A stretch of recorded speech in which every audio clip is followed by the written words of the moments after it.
Okay, so you guys asked kind of what's my inspiration behind jokes or whatever, and even just like what my writing process is. So this is my most recent notebook. This is the set list I had taped on my stool. I kind of keep every set list, but these these aren't track names. This is just to remind me what the joke is if I get lost or if I forget. So like a good example is 45 kids. Like nobody's gonna know what that means, but that's my second joke on my Murder Sheet special. I mean, what kind of makes me laugh is I didn't date for a couple of years and then I joined Bumble. That was like the first app I went on. I went on a date with this guy. It went great. He seemed really nice. We went on a second date and we ended up like walking to the park after the date, and I don't even know how we got on the topic, but we were just talking about being older and dating.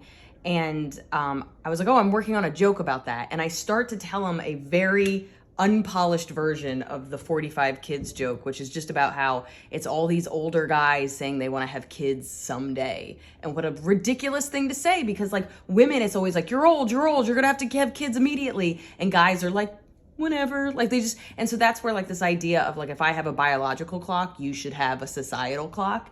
And this idea that like, you know, I'm gonna have to teach these kids, sex when they're 15 and you get to be dead.